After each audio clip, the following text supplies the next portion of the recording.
오늘은 박근혜 대통령께서 불법 임신 감금 되시고 옥중 투쟁하신 지가 1628일째 됩니다. 우리가 9월 11일 지난 토요일 날 희망 배달 우리 행사 전통시장 재래시장 장보기 행사를 대구에서 51차 수문시장, 52차 칠성시장, 53차 달서 종합시장에서 추종맞이 장보기 행사를 했습니다. 시장 상인의 회장님들과 심탄회한 말씀을 듣고 또 많은 건의를 받았습니다. 특히 우리나라 제3대 시장이라는 서문시장의 김범수 회장님을 비롯한 회장단들이 우리 공화당에 대한 관심과 또 이 대구 경제, 또 서민 경제를 살릴 수 있는 여러 가지 방안들을 거의 1시간에 걸쳐서 토론을 했습니다. 저는 우리 공화당 대표로서 지금의 기존 정치권들, 특히 좌파, 문재인 좌파 독재 정권과 더불어민주당의 이 허정식 정책, 백신 구입 실패, 소득주도 성장 실패, 부동산 정책 실패, 또 서민 경제를 말살하는 소위 중산층 말살 정책, 이런 것을 통해서 우리들의 서민 경제, 자영업자, 소상공인, 전통시장 이런 분들이 가장 고통을 받고 있다. 또 문재인 좌파 독재 정권이 기본적인 자유시장 경제를 무너뜨리고 사회주의 정책법을 내는데도 저항하지 못하고 거기에 불종하는 국민의힘의 국회의원들에 대한 우리 시장 상인분들의 혹독한 비판도 저희들은 들었습니다. 우리 공화당은 앞으로 서민 경제를 살리는데 대한민국의 든든한 버팀목인 중산층을 다시 복귀하는데 자유시장 경제, 무너진 자유시장 경제를 다시 복귀해서 박근혜 정부 시절에 그런 자유시장 경제로 돌려놓는 그런 일에 전력을 다하겠습니다. 항상 우리 공화당은 서민의 편이고 또 민노총이 아닌 일반 노동자들의 편이고 또 대한민국의 가장 중심축인 중산층과 자영업자, 소상공인들의 편에 서서 국민과 함께 하겠습니다. 이번 서문시장, 칠성시장, 달서시장의 시장 상인의 회장단 분들과 또 각 시장의 상인분들께 감사를 드립니다. 혹여 저희들이 순수하게 정치적인 행사보다는 오히려 시장 경제 살리는 행사에 집중을 하고 전념을 했습니다만은 혹여 상인분들의 영업에 조금이라도 지장을 줬든지 하면은 저희들에게 말씀해 주시고 또 저희들도 고쳐 나가도록 그렇게 하겠습니다. 우리 공화당의 재래시장 장보기 희망 장보기 행사는 앞으로도 계속해 나가도록 하겠습니다. 우리는 대구에서 세 곳의 시장을 다니면서 대구 시민들의 절절한 분노와 또 배달범을 봤습니다. 정말 비통해하고 고통에 빠져있는 시장 상인 한 분 한 분의 모습을 봤고 저희들이 가서 시장마다 물건을 하나 사줄 때 상인분들의 그 눈빛 또 말 한마디 이렇게 와서 물건을 사주니까 너무 고맙다고 또 그 상인분의 몇 분들은 울면서 저희들에게 감사를 표했고, 또 이렇게 장을 보러 와서 53차 시장 보기를 했다는 것 얘기를 듣고 깜짝 놀랐다는 반응들이 있습니다. 기존의 정치군들의 그 폐석, 기존 정당들의 악습에서 벗어나는 것이 우리 공화당이 가야 될 길이고, 또 우리 공화당이 앞으로 추구하는 정치고 정당이다. 저는 그렇게 봅니다. 우리 공화당이 정치혁명을 하겠다고 했던 정당이기 때문에 깨끗하고 청렴이죠. 또 국민과 항상 국민의 편에 서서 국민의 눈높이에 따라서 어려운 서민과 함께 군림하는 정당, 정치꾼들이 모인 정당이 아니고 순수한 국민들의 민초정당으로서 우리 공화당이 하는 길을 우리는 좀 더 고민을 하고 가야 되겠다. 그분 한 분 한 분들의 그 고마워하시는 모습들을 보면서 많은 힘을 얻었습니다. 이번 대구 장보기 행사에 참여해 주신 자유파 국민들이나 동지들께서 주머니를 틀어서 이렇게 시장 장보기를 해주신 데 대해서 너무 감사한 마음을 드리겠습니다. 여러분들의 한 분 한 분의 그 정성과 여러분 한 분 한 분들의 성의가 대한민국을 바꾼다. 우리 공화당을 그야말로 자유우파의 중심 정당으로 여러분들이 만들어 주신다. 또 우리가 바라는 그러한 희망의 대한민국을 우리 공화당이 반드시 저는 만들 수 있다는 자신을 갖고 있습니다. 오늘 최고위원회에서 우리가 부족했던 부분에 대해서 여러 얘기를 나눴습니다. 비판은 따갑게 저희들이 하고 뭐 자기 자체에 따른 비판 평가는 합니다만은 우리가 앞으로 가야 될 그 혁명과도 같은 정치혁명의 길은 우리는 뚜벅뚜벅 걸어가고 그 결과가 자유파의 중심 정당으로 수권 정당으로서의 길을 한 발 한 발 가고 있다라는 저는 확신을 가지고 앞으로도 이 부분에 대해서 변함없이 우리 동지들과 자유파 국민들의 관심과 참여를 부탁을 드리겠습니다.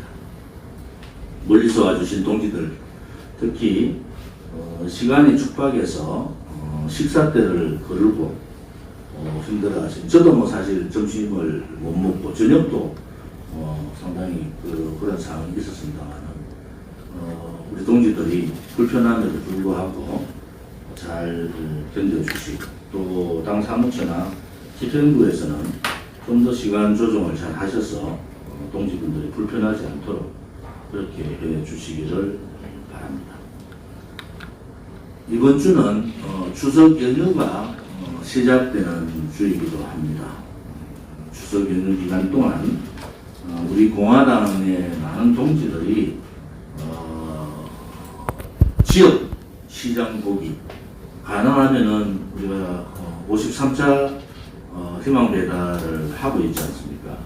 전국의 모든 시장을 저희들이 방문을 못하기 때문에 내가 당대표다, 내가 우리 공화당이다 라는 그러한 자부심을 가지시고 동네 시장에 집중적으로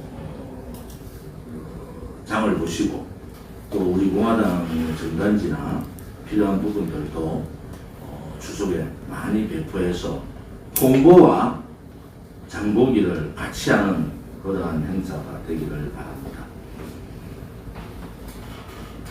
9월 15일 내일 모레죠. 수요일 날은 인천 상륙작전 성전 71주년 되는 날입니다. 인천 상륙작전은 우리가 대한민국이 절대절명의 위기에 있으면서 그야말로 영남권 일부를 대구 밑으로 부산 일부만 제외하고 공산 침략에 허무하게 무너져 버린 그 상황에서 낙동강 전투라는 다부동 전투를 통해서 백선엽 장군과 우리들의 지켜주신 호국 영웅들이 목숨을 걸고 버텨줄 때 메가더 장군을 비롯한 시대의 영웅들, 대한민국을 구해주신 구국의 많은 분들에 의해서 인천 상륙작전을 통해서 6.25 공산화 침략을 막아내는 결정적인 계기를 마련한 것이 바로 인천 상륙작전입니다. 우리 공화당은 매년 인천 상륙작전 행사를 인천 자유공원 내에 메가더 장군 동상 앞에서 행사를 합니다. 이 메가더 동상 앞에 행사에 많은 분들이 참여해서 인천 상륙작전의 또 지금 대한민국의 간첩단이 발견되고 수많은 간첩들이 암약하고 있고 또 정치권에서는 이미 많은 사람들이 친북, 종북행각, 친중행각을 하고 있는 친공산주의 정책, 사회주의 정책을 쓰고 있는 문재인 정권에서 우리는 좀 더 이 방공의식을 고치를 해야 되고 가슴에 담아야 됩니다. 우리 공화당은 박정희 대통령께서 5.16 혁명을 했던 방공이 국시라는 그러한 정책을 저희들은 환영합니다. 또 반공산주의 블록을 형성해야 된다. 이것은 이 사회주의 정책을 쓰고 있는 문재인이 후보 때 얘기했던 한반도의 새로운 국제 질서를 만들겠다는 사회주의 나라로 대한민국을 만들겠다는 그러한 행태들을 우리는 4년 반 동안 지켜봐 봤고 결국 그 중심에는 중국 공산당이 있고 북한의 교조주의 김일성 3대 세속 정권이 있고 대한민국 내에 자생적 사회주의 공산주의자들이 있습니다. 대한민국에 얼마나 많은 간첩들이 활동을 하고 있는지 우리는 아직 모릅니다.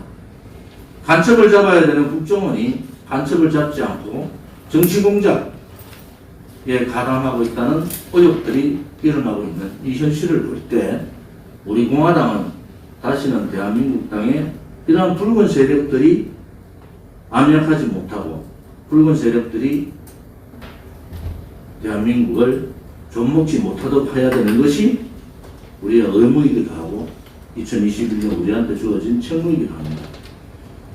이번 인천 상륙작전 성전 71주년을 맞아서 우리 공화당을 중심으로 대대적인 반공 자유우파 국민들의 대동단결이 필요한 시점입니다. 인천 상륙작전과 동시에 기가 막힌 일은 인천시에서 용역을 맡겨서 4조 4천억을 들여서 북한의 공항을 건설해 줘야 된다. 이런 발표를 보고 참 어처구니가 없는 것이 아니라 두려운 생각이 듭니다. 더불어민주당은 이 남북관계 발전 개정안은 이미 발의를 해놓은 상태고 이 개정안이 통과가 되면 바로 북한 공항 건설이라는 공항을 건설하면 북한의 지금 교조주의, 공산주의, 사회주의자들은 이 공항을 군사공항으로 쓸 것이 뻔하지 않습니까? 그런데 불구하고 문재인 좌파 독재 정권의 수괴들이 인천, 특히 인천국제공항과 연계해서 북한에 4조 4천억을 국민의 세금을 들여서 북한의 공항을 짓겠다는 능력 결과를 보고 경악을 금치 못합니다. 우리는 9월 15일 날 인천 상륙작전 성전 실집 1주년 기념식과 동시에 인천시청 앞에서 북한 공항건설 4조 4천억 국민 혈세를 가지고 공산주의자들 친북행각을 하는 인천시에 대한 규탄대회도 가질 예정입니다. 북한이 신형 장거리 순항 미사일을 성공했다고 발표했습니다. 문재인의 북한 평화쇼는 결국 핵 보유국으로 북한을 만들기 위한 시간 벌기쇼였고, 이러한 신형 무기들을 만들어서 핵을 소량화, 실질적인 침략 무기로 사용할 수 있는 시간 벌어주기에 불과했다. 새빨간 거짓 평화쇼였다. 우리는 그렇게 보고 있습니다. 우리 공화당은 박근혜 대통령께서 주창하셨던 김정은 레짐 체인지 정책을 우리는 수용하고, 그 정책을 우리는 그렇게 같이 하고 있습니다. 결국은 김정은을 레짐 체인지 하는 수밖에 없다. 그러면서 북한의 자멸을 이끌고 우리 공화당의 강령에 나와 있듯이 자유통일이라는 그 길을 우리는 가야 한다 라는 것이 우리 공화당의 강령과 동시에 우리 공화당의 정책 공약이기도 합니다. 지금까지 국민들이 속는 것도 어느 정도 속아야 되지 않습니까?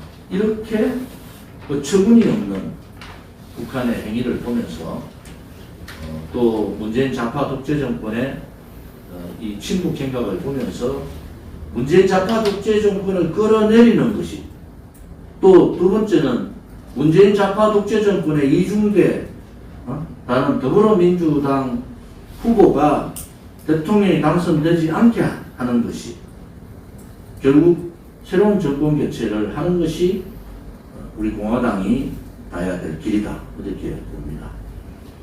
제가 유시스하고 칠성시장 상인의 사무실에서 인터뷰를 했던 내용은, 과연 우리가 정권 교체를 위해서 올바른 정권 교체는 어떻게 해야 되는 것인가? 그것은 바로 우리를 극으로 몰고 박근혜 대통령이 탄핵이 정당했다는 그러한 반시대적, 반역사적, 반자유민주주의 체계적 국민의힘과는 연대하가 불가능하다. 국민의 힘이 무너지고 정말 우리 공화당을 중심으로 정권 교체를 하면은 대한민국은 지금 대한민국의 국민들이 바라는 그러한 나라가 되는 겁니다. 대한민국다운 대한민국은 진실이 살아있고 정의가 살아있는 나라입니다. 그리고 미래 세대에게 희망을 주는 나라입니다.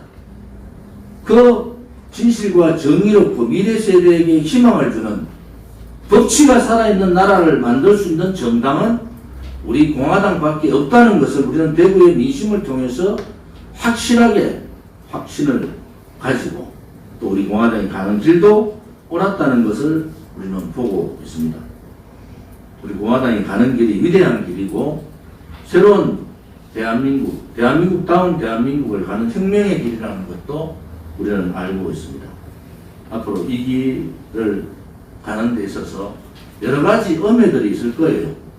내용도 모르는 사람들이 우리 공화당을 비판하는 사람도 있습니다. 그러면은 우리 공화당에 있는 뿐만 아니라 지도부나 모든 당 사무처, 우리 공화당 당원들이 적극적인 그 엄해 활동에 대한 대응을 해줘야 된다. 저는 그렇게 보고 있습니다. 박지원 조성은 문제가 제가 이미 최고위원회에서 박지원 국정원장 얘기를 일주일 전에 한 적이 있습니다. 박지원 국정원장이 냄새가 난다. 최고위원, 이 사건이 언론에 공개되기 전에 조성은이가 어떤 사람이라는 것을 제가 최고위원회에서 이미 예견을 했고, 결국 또 제가 생각했던 대로 박지원, 조성은 이 국정원 대선 개입, 문재인 좌파 독재 정권의 대선 개입의 모습들을 우리는 보고 있고, 그 조작 행위들을 국민들은 예의주시하고 있습니다. 도대체 박지원과 조성호는 무슨 관계인가? 또 얼마나 많은 만남을 가졌고 그 만남에 있어서 무슨 얘기들을 했는가? SBS 방송에서 조성원이 실수로 했던 자기들이 밝혀서는 안 되는 박지원이나 자기가 생각했던 그러한 시기가 9월 1일이 아니었다라는 그 얘기는 박지원과 조성원이 이미 공모를 했다는 음모의 냄새가 굉장히 짙지 않습니까? 이 문제는 박지원 국정원장의 정치 개입뿐만이 아니라 문재인 좌파 독재 정권의 대선 개입 공직선거법 위반 행위다. 지금 국민의힘이 박지원 또 문재인 이런 부분에 대한 대처를 제대로 해야 된다. 또 하나는 이 문제에 대해서 우리 공화당은 윤석열을 가장 용서할 수 없는 자지만은 정치 공작에는 동의할 수 없다는 것이 이 문제가 시작될 때부터 우리가 견지했던 일입니다. 윤석열이 용서받지 못할 자와 박지원 국정원장을 비롯한 이러한 조성원과 같은 또 여러 계통을 통해서 일사불란하게 움직이는 이런 모습을 보면서 공작 정치에 의욕이 짙다는 것도 우리는 잘 알고 있습니다. 이러한 부분에 있어서는 단호하게 우리 공화당이 대처를 해야 된다. 이렇게 봅니다. 또 김웅이라는 자가 우리 공화당에 대해서 입에 담을 수 없는 얘기들을 했죠. 극우 등등 이러한 얘기들을 우리는 잘 알고 있습니다. 그러한 자가 이 대선판을 뒤흔드는 거 아닙니까? 김웅이 유승민의 대변인 역할을 하고 있는 캠프 사람 아닙니까? 유승민은 적극적으로 후보 사퇴를 통하고 정계 은퇴 선언을 하는 것이 맞습니다. 그렇지 않고 그냥 엉거슬쩍 김웅에게 모든 것을 전가해버리는 모습 또한 올바른 정치인의 길이 아니다. 국민의힘은 김웅의 즉각적인 출당과 유승민의 책임을 물어서 후보 사퇴와 정계 은퇴를 촉구해야 합니다. 그렇지 않으면 이 사건을 이겨나갈 수가 없어요. 또 하나 막말 홍준표 정말 비신사적입니다. 우리 공화당은 박근혜 대통령께서 그렇게 죄가 없는데도 33년을 때린 윤석열이라도 정치 공작에 희생되는 것은 안 맞다 이렇게 보는 거예요. 그것은 우리가 추구하고 있는 진실된 정의로운 대한민국이 아니에요.